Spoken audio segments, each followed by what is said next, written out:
A bereaved Ugandan town in the country's west began burying the victims of an attack by suspected extremist rebels.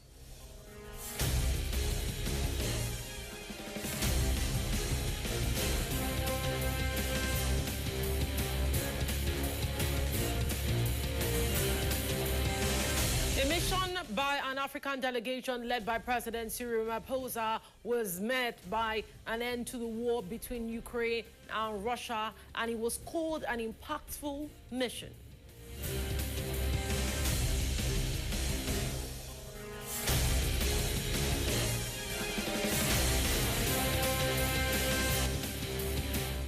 Nigerians have begun lamenting the effect of the introduction of a 7.5% value-added tax on the price of premium motor spirits, otherwise known as petrol.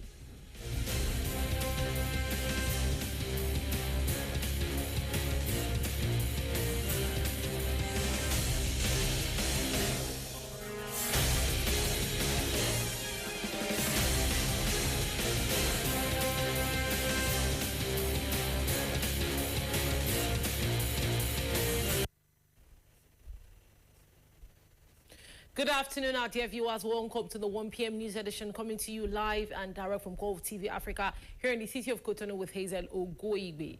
Now to the news in detail, starting from the local scene. A capacity building workshop was launched in Cotonou last Thursday to exchange and share best practices between those involved in the fight against trafficking in Benin Republic and around the world. Now, the two-day workshop brought together a number of experts from different spheres and different circles. More information in the following report. The workshop is supported by the United States as part of the fight against human trafficking in Benin and around the world. This practical meeting will help to build the capacity of the various participants involved, says the Director General of the Evaluation and Observatory of Social Change. L'objectif de cet atelier est d'avoir une vue globale des actions stratégiques menées ou prévues au niveau national dans les pays participants. The objective of this workshop is to have a global view, strategic actions conducted or planned at national level in the participating countries. This workshop in terms of the fight against human trafficking in order to make strategic choices and plan various actions to be implemented by each NGO. Ladies and gentlemen, dear participants, during the course of the 2 days of work, we'll be giving presentations on human trafficking in general and the specific and strategic missions of the NGO in particular. The useful 2-day workshop was organized in collaboration with the National Structure for Combating Human Trafficking. The Deputy Director of the Office of the Minister for Development and Coordination of Government Action, who welcomed the initiative, was pleased. The workshop came to an end on Friday, with a number of recommendations being made to improve the fight against human trafficking, both in Benin and in the sub-region.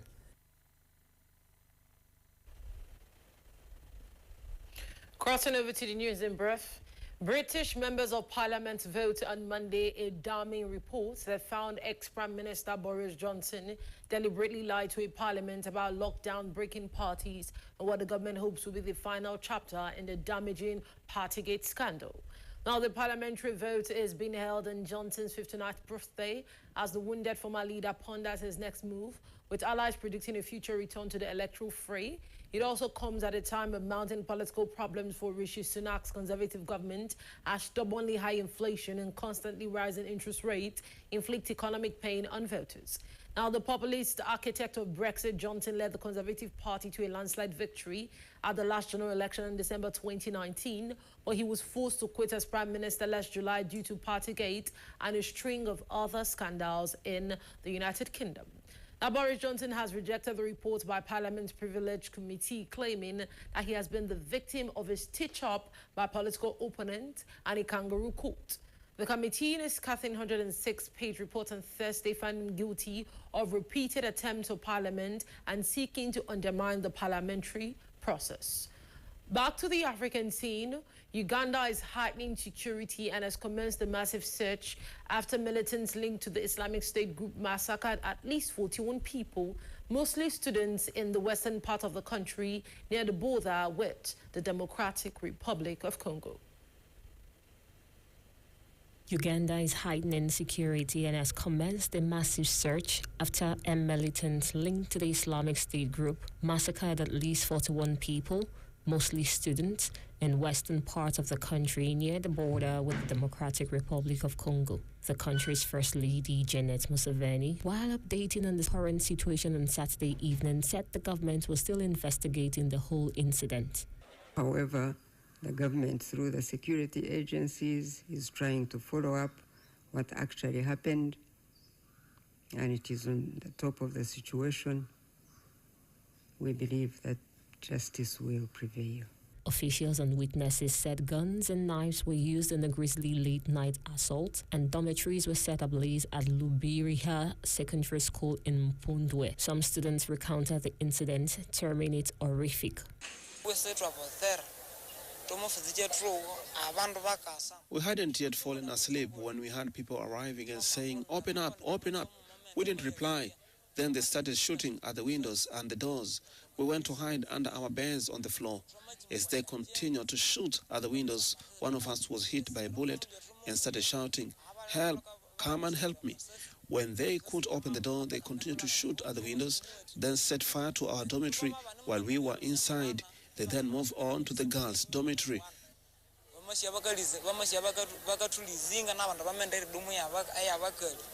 The military said it was pursuing the attackers from the Allied Democratic Forces ADF, who also abducted 6 people during a raid on a school late Friday before fleeing back towards the Democratic Republic of Congo. UN Secretary General Antonio Guterres strongly condemns the attack and sent his heartfelt condolences to the families of the victims, his spokesman said on Saturday. France also condemned the deadly attack in the strongest possible terms, a Foreign Ministry spokeswoman in Paris said on Saturday. Uganda People's Defense Forces UPDF spokesman Felix Kulagigwe said the 6 kidnapped were taken towards Virunga National Park, a vast expanse that straddles the border. Police have not released details about the victims' ages or how many were students. Outside the school, heavy armed soldiers and police stood guard as a large crowd gathered and distraught survivors were comforted by loved ones. It is the deadliest attack in Uganda since twin bombings in Kampala in 2010 killed 76 in a strike claimed by the Somalia-based Al-Shabaab group.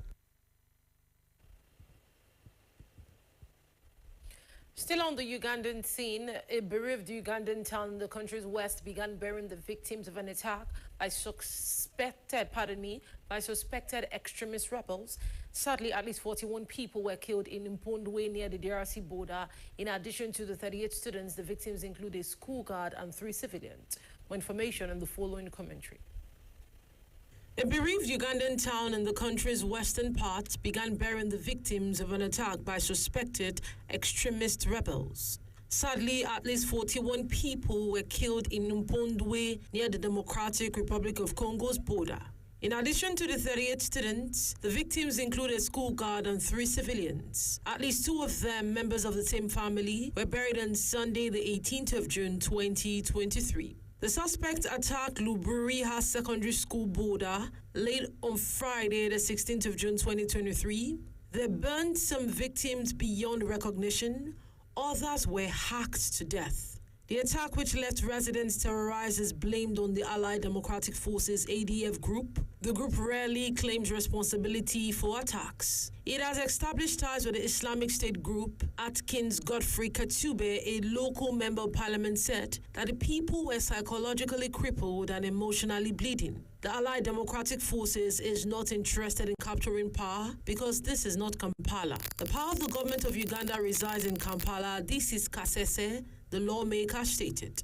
Ugandan authorities believe at least 6 students were abducted by the Allied Democratic Forces fighters. Now, the ADF have been accused of launching many attacks in recent years, targeting civilians in remote parts of the Eastern Democratic Republic of Congo, including one in March in which 19 people were killed. The historic coalition of Ugandan rebels' largest group comprised Muslims opposed to President Yoweri Museveni, a U.S. security ally who has held power in the Eastern African country since 1986. Established in Eastern Democratic Republic of Congo in 1995, the Allied Democratic Forces became the deadliest of scores of outlawed forces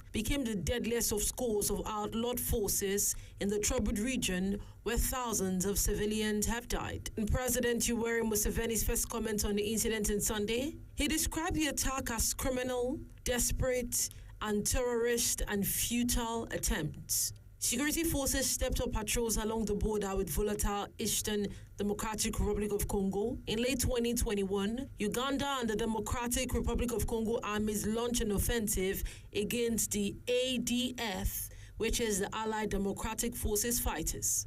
Uganda's deadliest attack occurred in 2010 when 76 people were killed in twin bombings in Kampala by the Somali-based group Al-Shabaab.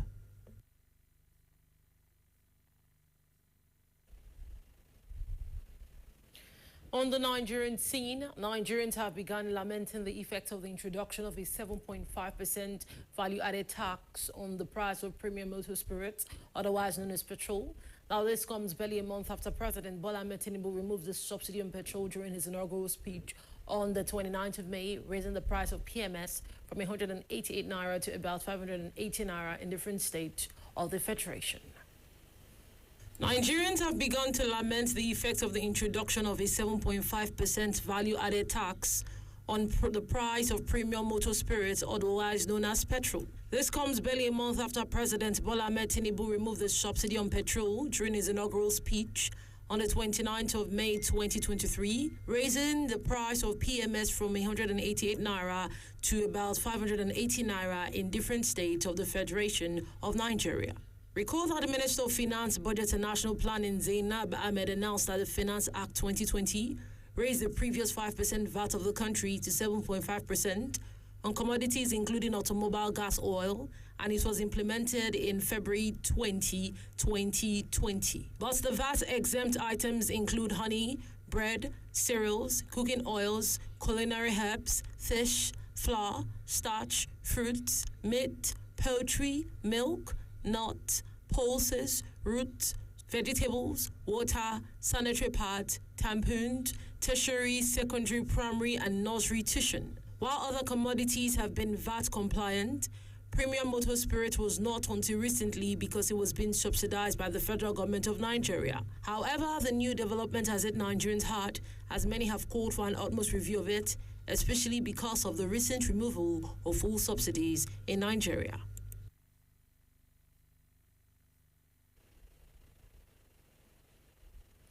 The federal government of Nigeria has launched an initiative to provide renewable energy for people in poor communities. Now, this is part of the economic sustainability plan to promote industrialization and drive economic growth in Nigeria. The Solar Connection Intervention Facility is one of the many initiatives of the federal government aimed at providing affordable electricity to communities through the Rural Electrification Agency. The provision of this long-term low-interest credit facility has recorded success in several states within the country. One of the states earlier visited by the Rural Electrification Agency shows that the initiative will cushion the effects of fuel subsidy removal.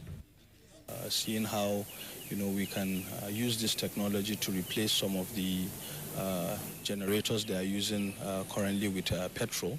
But as I said, this interaction is just an initial interaction.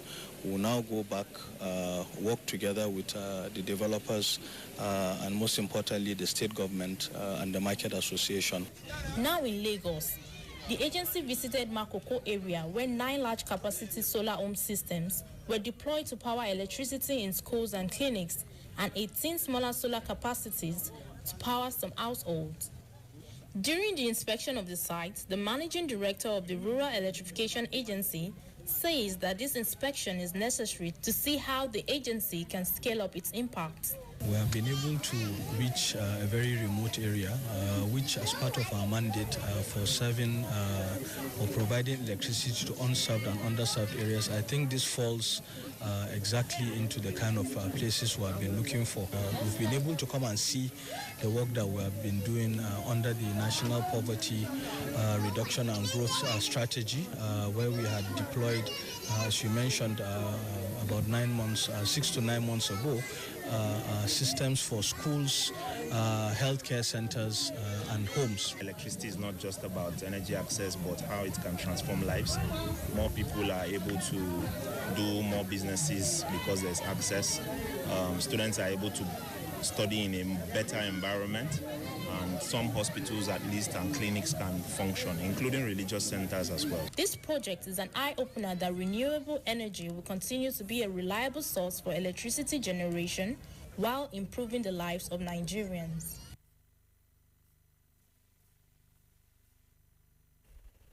Crossing over to the news in brief, the National Agency for the Prohibition of Trafficking in Persons has raised the alarm about the increase in activities of human traffickers operating through the northern borders.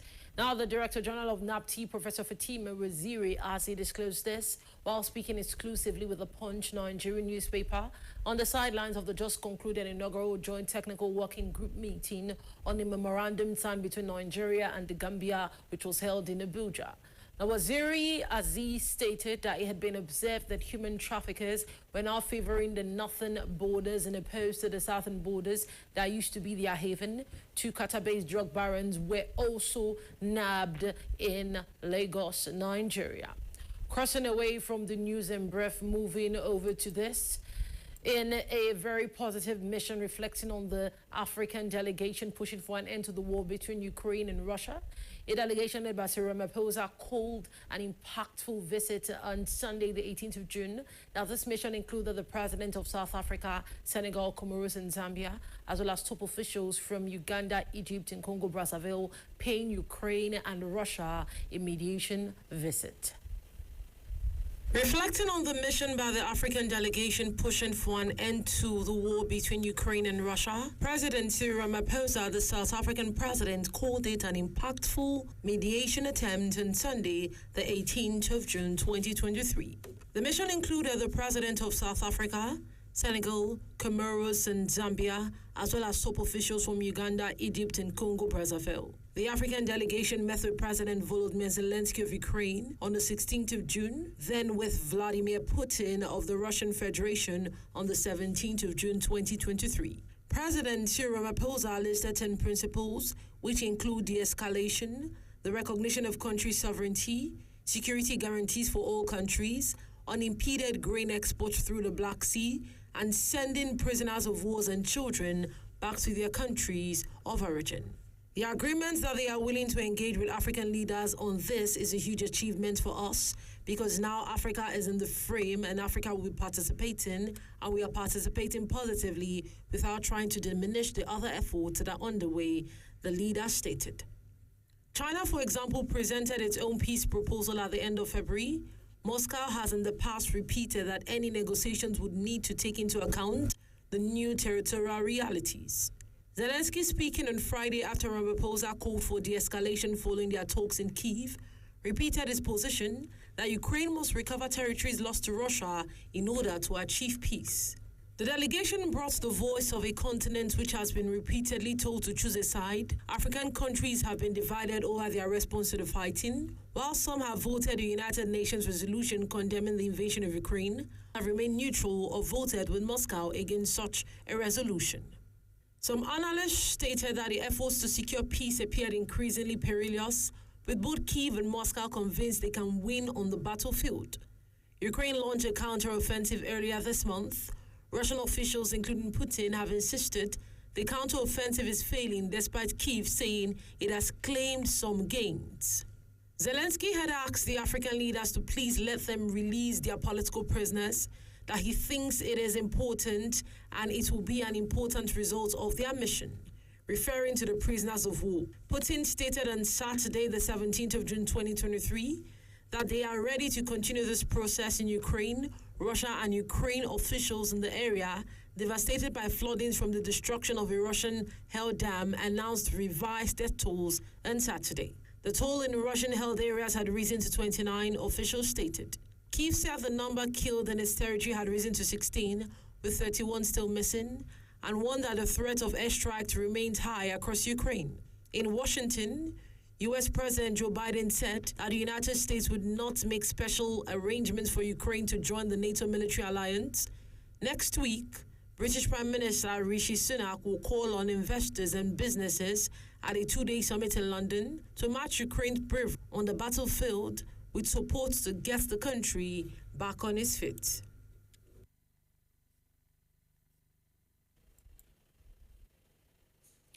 The displacement crisis in Burkina Faso is the world's most neglected one. Now, this is according to reports by Norwegian Refugee Council. 6 other African countries, including Sudan, are in the top 10 of this global list. It's been described as the world's most neglected crisis. The unstable security situation in parts of Burkina Faso, caused by non-state armed groups, has led to at least 2 million people becoming internally displaced. Nearly 5 million people in the country are in need of humanitarian assistance, and about 800,000 are living in 23 towns under blockade, according to a new report by the Norwegian Refugee Council. The main reason for the neglect, the report says, is the reallocation of resources to Ukraine by donor partners and Western countries. It's a question of geopolitics. Experts say Africa's partners in the West act with their interests in mind. Europe is never interested in Africa other than for extractive capitalism.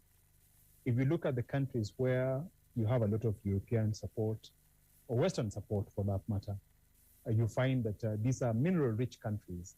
Other African countries on the list of neglected nations are the Democratic Republic of Congo, Sudan, Burundi, Cameroon, Mali, and Ethiopia.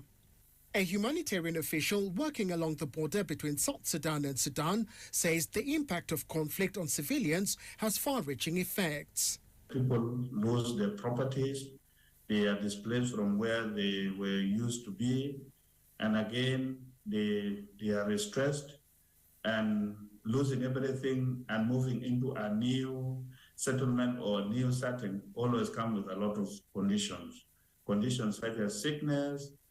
But with most global humanitarian efforts focused on Ukraine, funding for humanitarian assistance to Africa has reduced. In Burkina Faso's case, for instance, in 2022, out of the $800 million in funding requested for humanitarian assistance, only $339 million was achieved. But African experts say countries on the continent can work together to avoid such scenarios. The way forward is to delineate all those boundaries that we have within the continent and to speak with one voice. Kenya's President William Ruto has actually made a very bold statement. He's asked, in a recent conference, he asked that the member states of the AU surrender certain powers, to the continental bloc. The report, titled Neglected Displacement Crisis 2022, analyzes 3 areas: funding, media attention, and international initiatives or lack thereof. African countries have their work clearly cut to avoid appearing in the next global list of neglected crises.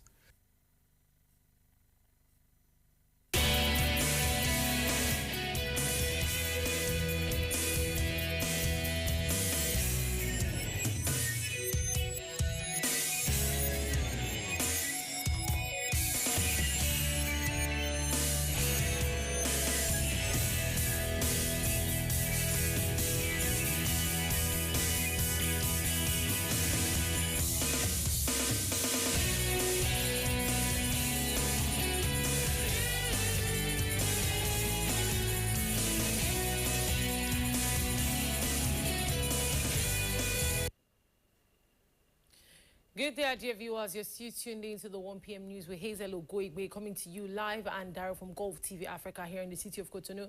Now, back to the African newspaper review. And today we're going to be starting on the front page of The Punch Nigeria. And the top story on The Punch Nigeria reads, Labour threatens strike and resumes talk to the federal government. Pains becoming unbearable, strike suspended, not called off. The Nigerian Labour Congress is speaking, and also the TUC. Now, this story says power project, federal government secures $750 million World Bank loan. And this one says the Central Bank of Nigeria removes saving withdrawal limit on domiciliary accounts on the pages of The Punch Nigeria. Still on the Punch Nigeria, it says NDLEA nabbs Qatar-based drug barons and seizes cannabis. Of course, that is a positive development on the pages of the Punch Nigeria. Crossing away from the Punch Nigeria, moving over to the pages of the front page Liberia. Okay, today on the front page Liberia, this story says NPFL General on TRC, most notorious list, Melvin Sogbanji dies. Angry victims say he escaped justice. And this story says National Electoral Commission upholds Bility's leadership on the pages of the front page Liberia. Away from the front page Liberia, crossing over to the Daily Guide Ghana. Now, on the Daily Guide Ghana, the story is talking about Bamwea, and it says, Bawumia hits ground running. This one says allegation against Ayowin chief bogus. And this one says no prison term for weed smokers. That's apparently weed smokers on the pages of the Daily Guide Ghana. Now, crossing away from the Daily Guide Ghana, moving over to the front page of the Citizen Tanzania. Now, on the Citizen Tanzania, it says government 660 million green financing for 6th phase of BRT. And this story says why East Africa Farmers Group are opposing new seed plans. And this one says what the budget means for tourism, aviation, recovery. And it says with the parliament expected to start debating the government's 44.4 trillion budget for 2023-2024, players in tourism and aviation have opened up on its likely impact in the two areas on the pages of the Citizen Tanzania. Now, crossing away from the Citizen Tanzania, moving briefly to the front page of the Guardian Post Cameroon. On the Guardian Post Cameroon, it says Baba Dampulo justifies freezing of MTN account. Veteran journalist Gideon Taka bows out, and it says at International Day of the African Child, Fomia Foundation schools vulnerable kids on digital literacy on the pages of the Guardian Post Cameroon. Away from the Guardian Post, crossing over to the last dailies for today, which is the Daily News Zimbabwe. On the pages of the Daily News, it says Zim dollar prices will stabilize soon. Authorities say amidst hopes government will back local currency on the pages of the Daily News Zimbabwe. And with that, our dear viewers, this is where we conclude today's edition of the African Newspaper Review, coming to you live and direct from Golfe Africa with Hazele IGOGORI OGOIGBE. Thanks for tuning in. Enjoy the rest of your day.